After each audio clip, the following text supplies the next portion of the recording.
Hello students, तो आज हम इस लेक्चर में डिस्कस करेंगे magnetic field density at an equatorial point of a magnetic dipole. तो हमने ये जाना था कल वाले एपिसोड में कि हमारे पास मैग्नेटिक डायपोल होता क्या है। What is the magnetic dipole? Let us consider हमारे पास एक डायपोल है। मैग्नेटिक डायपोल मतलब सपोज करो एक मैग्नेट हमारे पास, राइट नाउ। इस मैग्नेट का कोई ना कोई नॉर्थ पोल भी होगा और कोई ना कोई साउथ पोल भी होगा। तो लेट अस कंसीडर यहाँ पे एक इसका साउथ पोल है और यहाँ पे क्या इसका एक नॉर्थ पोल है। इसका कोई ना कोई सेंटर एग्जिस्ट कर रहा होगा। मैग्नेट का कोई ना कोई सेंटर होगा। Let us say the centre is here, let it be O. इतना क्लियर है नाउ? अब अगर हमारे पास ये मैग्नेट का सेंटर है, ये नॉर्थ पोल है और ये साउथ पोल है, तो कल ही हमने डिस्कस किया था कि अगर हम इनके बीच का डिस्टेंस मेजर करें, हमें पता होना चाहिए कि एन और ओ के बीच का डिस्टेंस और ओ और एस के बीच का डिस्टेंस, मैग्नेटिक नॉर्थ और मैग्नेटिक साउथ का जो डिस्टेंस है वो कितना होगा? सेम होगा। Let it B L and this is also L. And total distance कितना निकल के आना वाला बता दो। Total distance will what? It will be 2l। Doubt यहाँ तक? So let it B 2l here now. अब हम क्या कर रहे हैं, इसके इक्वेटोरियल पॉइंट पे एक हम पॉइंट रखेंगे। इसकी इक्वेटोरियल लाइन पे क्या रखेंगे? एक पॉइंट रखेंगे। नाउ कल हमने किस पे रखा था? कल हमने इसकी एक्सिस पे एक पॉइंट रखा था। आज हम क्या रखेंगे? इसके इक्वेटोरियल लाइन पे। लाइन पे तो सपोज हमारे पास यहाँ पे इसकी एक इक्वेटोरियल लाइन है, इमेजिनरी लाइन है जो इसके परपेंडिकुलर होगी, राइट? इस परपेंडिकुलर लाइन पे कहीं पे भी हमने ले लिया, let's say the point is P है, इस पे पॉइंट ले लिया। अब इस पे हमने एक मैग्नेट को रखा है। उस मैग्नेटिक स्ट्रेंथ कितनी वैल्यू होगी? मैग्नेटिक स्ट्रेंथ कितनी होगी उसकी? Magnetic strength will be 1। तो उसकी आएगी मैग्नेटिक स्ट्रेंथ इज 1। जो कल हमने किया था, कल हमने क्या किया था? एक पॉइंट लिया था, एक्सिस पे लिया था और वहां पे पॉइंट की मैग्नेटिक स्ट्रेंथ कितनी एज्यूम करी थी? 1 करी थी। हम एज्यूम करके चलते हैं कि ये जो पी पॉइंट में जो मैग्नेट रखा है ना, वो नॉर्थ पोल से क्या हो रहा है? रिपेल हो रहा है। अगर ये जो पी पॉइंट है नॉर्थ पोल से रिपेल हो रहा है, तो साउथ पोल की तरफ क्या होगा? अट्रैक्ट होगा। ऑब्वियस है, ये ऑपोजिट पोल है। तो हम एज्यूम करके चल रहे हैं कि हमारे पास ये P और N के बीच में रिपल्शन हो रही है, हाँ या ना? बिल्कुल हाँ। ठीक है, इसको थोड़ा सा छोटा कर देते हैं ताकि थोड़ी क्लैरिटी आ सके आपको। नाउ सो अब एज्यूम करके चल रहे हैं कि इसके बीच में कोई ना कोई फोर्स ऑफ रिपल्शन होगा N और P के बीच में। तो इसकी जो मैग्नेटिक फील्ड है वो कुछ इस तरह से मूव करेगी, इस डायरेक्शन में। सो लेट अस से इस डायरेक्शन में जिसकी मैग्नेटिक फील्ड स्ट्रेंथ है, लेट इट बी B1। कोई डाउट यहाँ तक? इतना क्लियर हो गया नाउ? अब मुझे बताओ P और S के बीच में क्या होगी? अट्रैक्शन होगी या रिपल्शन होगी? बिल्कुल सही। इसमें हमारे पास क्या होगी? अट्रैक्शन होगी। अगर इसके बीच में अट्रैक्शन है तो इसका मतलब हम इसमें जब इसकी मैग्नेटिक फील्ड को ड्रॉ करेंगे तो कुछ ऐसे बना दें क्या? यहाँ पे क्या आएगा इसमें? This will be R B2। Doubt यहाँ तक किसी को? इतना क्लियर हो गया? एक तरफ हो रही है रिपल्शन, एक तरफ क्या हो रही है? अट्रैक्शन हो रही है। अब इसमें देखो ना, वेक्टर की अगर बात करें, वेक्टर के हिसाब से एक वेक्टर क्वांटिटी ऐसे जा रही है और दूसरी वेक्टर क्वांटिटी यूं जा रही है, तो इन दोनों की जो मिल से रिजल्टेंट होगा कहाँ होगा? इनके बीच में होगा। तो उसका जो रिजल्टेंट आएगा, दोनों का रिजल्टेंट कहाँ पे आने वाला है? दोनों का रिजल्टेंट सेंटर में आने वाला है, इसके अबाउट आएगा, हाँ या ना? अब इसके रिजल्टेंट, इसके वेक्टर्स को रिजॉल्व करेंगे हम। इतना क्लियर हो गया? About which axis? About resultant axis, that is x axis. Clear हो गया? अब वेक्टर को कैसे रिजॉल्व करेंगे? तो उसके लिए हमें इसमें एक ट्राइंगल बनाना पड़ेगा। Let is draw triangle here.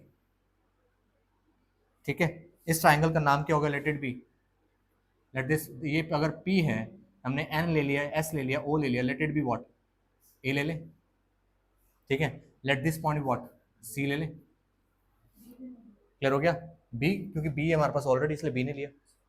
Okay now, तो अगर आप ध्यान से देखोगे ना, A और P में एक मैग्नेटिक फील्ड जा रही, कौन सी? उसका नाम क्या है? B1 है, इसका B1। ओके, हमें किसकी निकालनी वैल्यू? CP की निकालनी है। एग्री? यहाँ पे इसका कोई ना कोई एंगल होगा ना, that the angle is theta. Okay, तो अब क्या करेंगे, in triangle A C P resolve करें, तो साइड साइड पे लिख देता हूँ यहाँ पे, इन ट्राइंगल ए सी पी कौन सा फॉर्मूला लगाऊं, थीटा के सामने वाला perpendicular resting on base, this is one is the hypotenuse. तो ये मेरे पास क्या है, this is the perpendicular, this is the base, और ये क्या हो गया, हाइपोटेन्यूज हो गया। रिजॉल्व किसको करना है, एच को, सॉरी बी को रिजॉल्व करना है, किसके अबाउट रिजॉल्व करना है, एच के अबाउट रिजॉल्व करना है। तो बी और एच को क्या फॉर्मूला आएगा, कॉस थीटा। तो क्या लगाएंगे अपन इसमें, cos theta is equal to what it is, B upon H. Now what is the value of B, now B की वैल्यू कितनी है, CP, let us put here CP. H की वैल्यू कितनी है, हाइपोटेन्यूज कितना हमारे पास, हाँ जी B1, बिल्कुल सही, यहाँ पे आ गया B1। किसी को डाउट, यहाँ डिवाइड है, वहां जाके क्या हो जाएगा, multiply, will become what, B1 cos theta equals what, CP। Clear है। नाउ CP के अगेंस्ट हम देखें, CP पे एक वैल्यू जा रही है, इसका नाम क्या रख दें अपन, B1 cos of theta. Any doubt, clear, note करो। एक और हाँ, देखो वेक्टर मतलब नहीं, वो वहां पे नहीं आता, जब रिजॉल्व करता तब नहीं आता। चलो आगे भी देख लेते हैं, अगले ट्रायंगल में देख लेते हैं। अब हमने इसको रिजॉल्व कर लिया, इसको थोड़ा साइड पे रखते हैं। अब हम क्या करने वाले हैं, नेक्स्ट कंसेप्ट को रिजॉल्व करेंगे। अब रिजॉल्व किसको करना है हमें, इस B2 को रिजॉल्व करना है, ठीक है। तो क्या करेंगे कि यहाँ पे लाइन ड्रॉ करेंगे, तो क्यों ना यहाँ पे भी एक ट्राइंगल ड्रॉ कर दें, एक इमेजिनरी लाइन हम बना देते हैं यहाँ पे। Let us suppose here we have a triangle here, right. अब इस ट्राइंगल का नाम रखें, ये P पॉइंट है, this point is what, tell me, इस पॉइंट का नाम क्या हो जाएगा, हाँ जी C ही है, बिल्कुल सही। यहाँ पे C पॉइंट है, और इस पॉइंट का नाम क्या हो जाएगा, इसका नाम D रख दो, चलो ठीक है, D रख दिया, एग्री। नाउ अब मुझे बताओ, हम चलेंगे इस ट्राइंगल में C P और D में, राइट। कैसे चलें, तो यहाँ पर एंगल क्या है, यहाँ पे late it B angle is theta. Now तो अब ये एंगल थीटा क्यों आ रहा है, देखो यहाँ पे Z बन रहा है, यहाँ पे ऐसे Z बन रहा है, इसके साथ कोई ना कोई एंगल बनेगा, लेट इट बी थीटा। अगर ये थीटा तो ये भी क्या रहेगा, थीटा। इतना क्लियर है। और अब ये देखो, इसकी लेंथ क्या है, L, इसकी लेंथ क्या लेके चल रहे हैं, late it B R। R distance पे हमने एक पॉइंट को रख दिया P, कोई ना कोई डिस्टेंस होगा सेंटर से R। अगर आप इसका हाइपोटेन्यूज निकालो, हाइपोटेन्यूज की लेंथ कितनी आएगी, L square plus R square का स्क्वायर रूट, इसमें आ जाएगा। इसमें देखोगे अगर आप, तो इसमें भी क्या आएगा, ये L है और ये कितना है, R है। याद है ना हाइपोटेन्यूज कैसे निकालते हैं, P square plus B square. इसको जब करोगे तो यहाँ पे इसकी वैल्यू क्या आ जाएगी, पता ना कैसे, तो डायरेक्ट लिख दूं क्या, square root of R square plus L square, क्योंकि हाइपोटेन्यूज की वैल्यू आ जाएगी इस ट्राइंगल में, ठीक है। सिमिलरली यहाँ पे अगर बात करूं मैं, इस की लेंथ P और S की जो लेंथ आई वो भी कितनी आएगी, square root of R square plus L square. Opposite sides equal है, तो उसके एंगल्स भी क्या होंगे, इक्वल होंगे, बिल्कुल सही।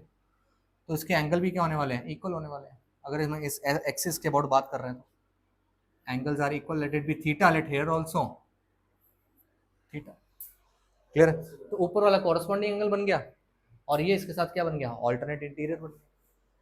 इतना क्लियर हो गया ना। अब आगे बढ़ते हैं जी।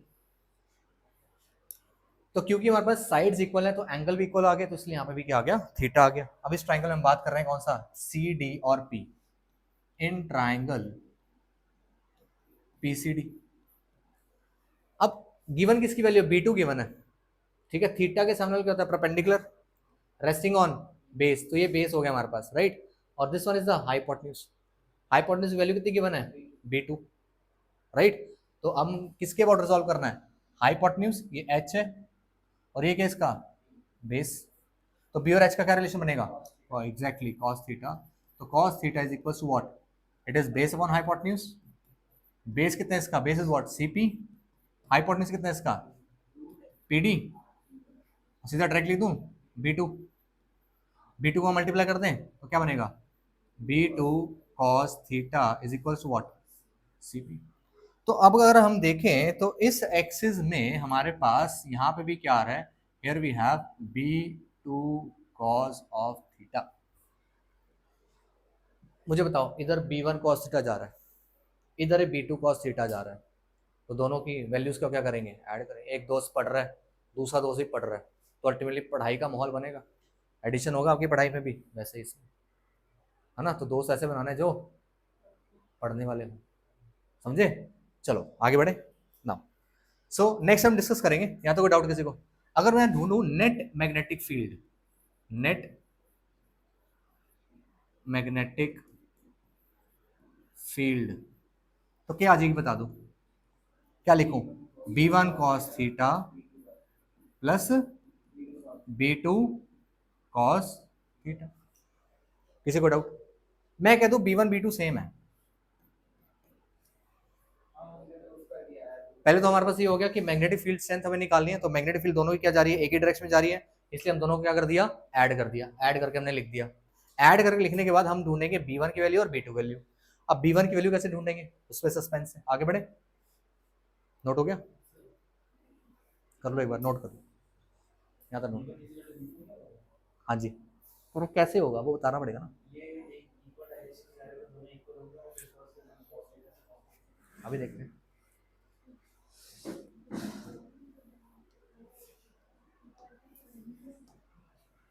आते नहीं है, जल्दी नोट करो फास्ट। हाँ समझ पा रहा हूँ आपकी बात, लग रहा है क्या कर रहे हैं, सेम वही है, इलेक्ट्रिक फील्ड जैसा ही है। इलेक्ट्रिक फील्ड में जैसे करते हैं वैसे मैग्नेटिक फील्ड में कर लो।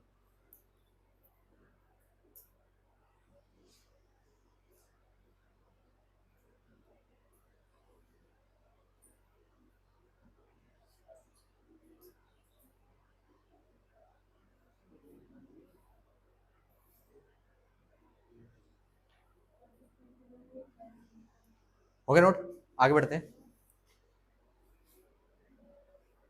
वैसे ही पेपर में करके दिखाना नहीं होता आपको, ये जरूरी नहीं पेपर में करके दिखा दो, आप डायरेक्ट लिख के आ सकते हो, डायरेक्ट रिजॉल्व कर सकते हो वेक्टर्स को, ठीक है। ये तो आपकी अंडरस्टैंडिंग के लिए बता रहा हूँ, इससे आपकी डायरेक्शन बहुत कम छोटी सी हो जाएगी, ठीक है। कई बार बच्चे करते हैं, क्रैम कर लेते हैं इसको कि यहाँ पे B2 है तो यहाँ पे क्या आएगा, B2 cos थीटा आएगा, फिर भूल जाते हैं cos थीटा आएगा कि sin थीटा आएगा, ऐसे भी है। तो ये आपको पता होना चाहिए कि ऑन द स्पॉट निकालना तो कैसे निकालना है और क्यों निकाल रहे हैं, क्योंकि B2 यहाँ जा रहा है, B1 ऊपर जा रहा है, तो इनकी नेट क्या लगेगा, एक इधर जा रहा है और एक इधर जा रहा है ना। जैसे इस पे पेन पे फोर्स, इधर फोर्स भी लगा रहा हूँ और साथ में इधर फोर्स भी लगा रहा हूँ, तो पेन का जाएगा, बीच में जाएगा।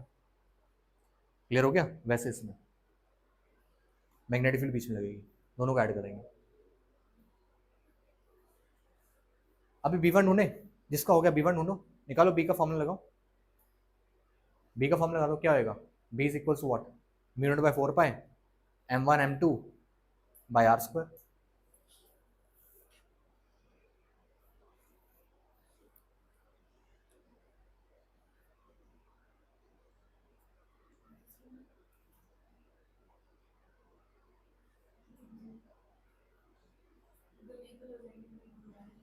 अभी देखते चले आगे।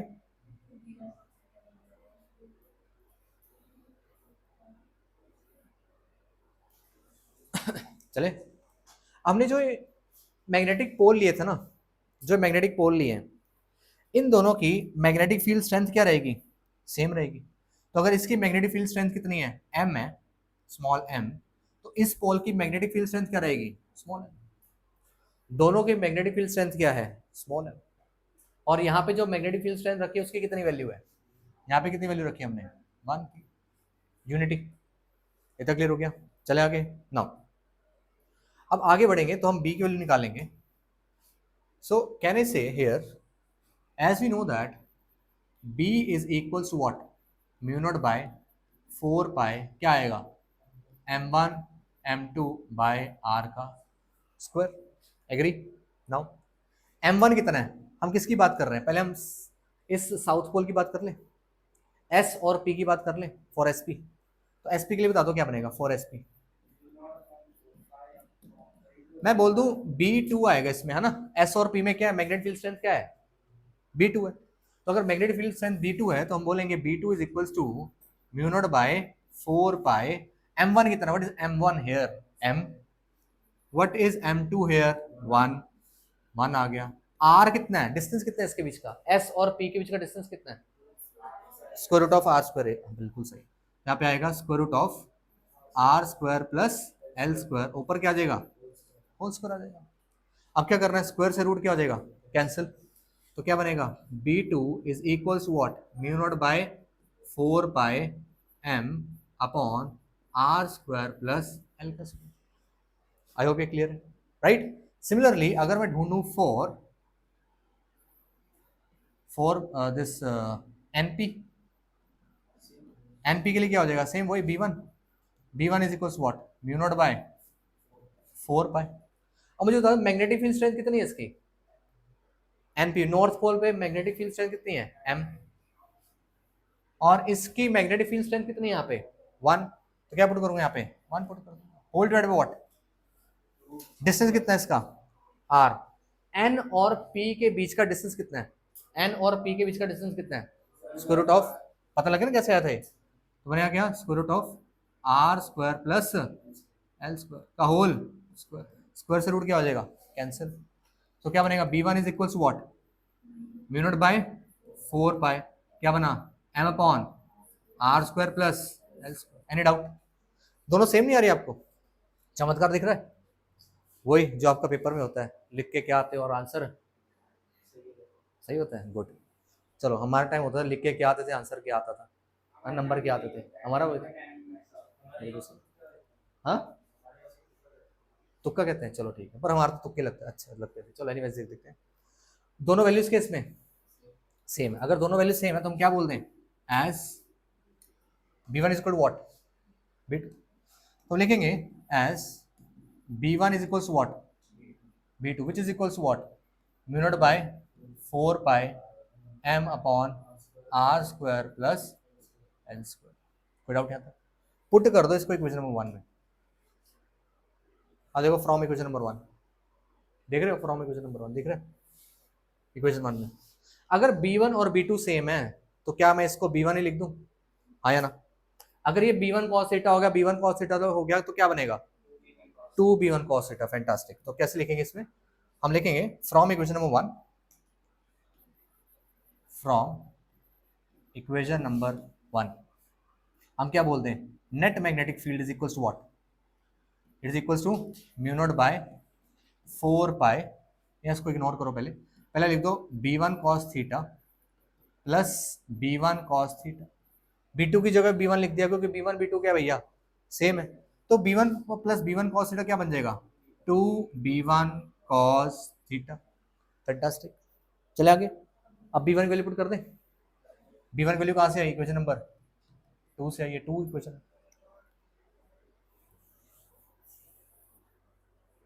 नाउ वैल्यू जब पुट करेंगे तो क्या बनेगा 2, b1 वैल्यू कितनी हमारे पास, म्यू नॉट बाय 4 पाई, और साथ में क्या आया m by R square plus L square की होल पावर नथिंग, और साथ में क्या इसमें cos of theta. Any doubt, easy, very easy. अब इसमें कॉस थीटा जो निकाल देगा ना, मैं मान जाऊंगा उसका मैथ स्ट्रांग है, बायो वाले कहेंगे चलो शुक्र है बच गया।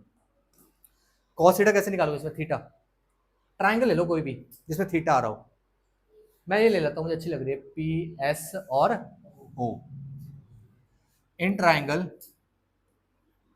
पी एस और ओ, राइट।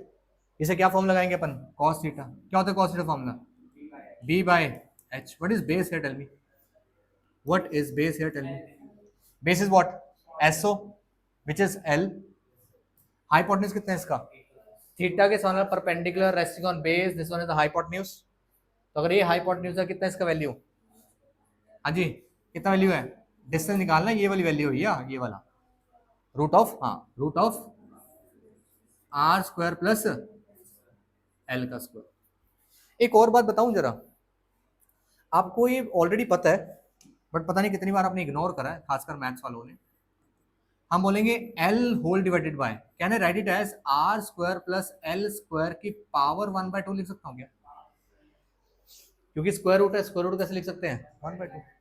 अब इसी cos थीटा को अपन ने पुट करना वैल्यू को, यहाँ पुट करना अपन ने, ठीक है। तो क्या करेंगे हम लोग, will say here we have 2 mu naught by 4 pi m whole divided by R square plus L square, और कॉस थीटा कितना आएगा इसमें बता दो, L upon R square plus L square की पावर, फैंटास्टिक। इसकी पावर क्या है यहाँ पे 1, इसकी पावर क्या यहाँ पे हाफ, तो 1 प्लस हाफ कितना बन जाएगा, अरे वाह सबका मैथ स्ट्रॉन्ग है। चलो सो क्या बनेगा, देखो 2 को छेड़ना नहीं है क्योंकि इस पूरे की वैल्यू होती है 10⁻⁷ वो एज इट इज पुट करना होता हमने, इसलिए इसको 2 को अंदर शिफ्ट कर दो। तो इसको अपन ऐसे लिख रहे हैं म्यू नॉट बाय, हम ऐसे लिखेंगे mu naught by 4 pi equals what, 2ml whole divided by R square plus L square की होल पावर क्या आ गई, बिल्कुल सही, magnetic dipole moment. Magnetic dipole moment is equals to what, 2ml, अगर याद हो तो लास्ट भी हमने किया था राइट। वैल्यू क्या पुट करेंगे, will say b is equals to what, will say b is equals to mu naught by 4 pi into capital M whole divided by what, R square plus L square की power 3/2। So ये हो गया हमारे पास, करेंगे special case इसका भी, तो ये हो गया हमारे पास, बॉक्स नहीं आया अब आ गया, चलो जी ठीक है जी। सो ये फॉर्मूला हमारे पास इक्वेटोरियल एक्सिस पे, एक्स एक्सियल वाला हमने कल डिस्कस किया था, अब इसका रिलेशन भी आपने करना, वो आपका होमवर्क होगा।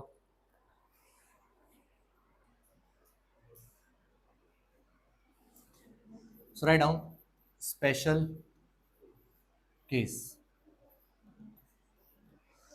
अब इसका स्पेशल केस क्या है, वही हम जो कल डिस्कस कर रहे थे कि सपोज करो हमारे पास एक मैग्नेट है, कल हमने क्या किया था, मैग्नेट है, मैग्नेट के हमने यहाँ पे रख दिया था, इस एक्सिस पे रख दिया था पॉइंट, हम इसको दूर ले गए थे, और ठीक है हम एज्यूम करके चल रहे थे जो इसकी जो ये लेंथ है, ठीक है डायपोल की जो लेंथ है, ठीक है उस डायपोल की लेंथ से ज़्यादा लेंथ पे, ज़्यादा डिस्टेंस पे हमने एक पॉइंट को रख दिया। सेम अब इस पे करेंगे, अब जैसे हमने यहाँ पे रखा होता, अब इसको मूव करें थोड़ा और ऊपर ले जाएंगे, एग्री, हम यहाँ पे ले जाएंगे तो इसका डिस्टेंस बढ़ा दिया, तो एल की वैल्यू क्या हो जाएगी, हम बोलेंगे when L is very much smaller than R. R पता लग रहा है कौन सा, ये जो हमने बनाया है, आजा नीचे, आजा नीचे भाई, हाँ ठीक है, ये हो गया आर, ये हो गया एल, तो लग गया। चलो जी आगे बढ़ते हैं जी, चलो ऊपर, चलो सो अब वैल्यू पुट करेंगे अपन, हम ऐसे लिख सकते हैं क्या, R square plus L square is nearly equal to what, ठीक है, अब वैल्यू पुट कर दो आगे, यहाँ पुट कर दो आर स्क्वायर में, तो अगर इसी फॉर्मूला में पुट कर दें value,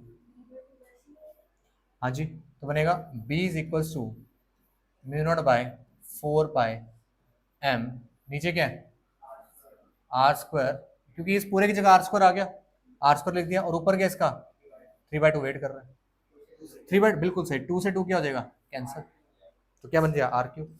so magnetic field at equatorial axis is equals to what, mu naught by 4 pi m upon r का क्यूब। एनी डाउट, कमेंट क्या कर देना बस, जो करा है सही करा है और क्या है कोई डाउट है। चलो तो इसको कल करते हैं, तो नेक्स्ट वीडियो मिलेंगे नेक्स्ट लेक्चर के साथ और कुछ इंटरेस्टिंग फैक्ट्स के साथ, तब तक के लिए बाय, स्टे ट्यून्ड। तो वहाँ पे बेल आइकन है, क्लिक कर देना, subscribe my channel, like it, thank you so much.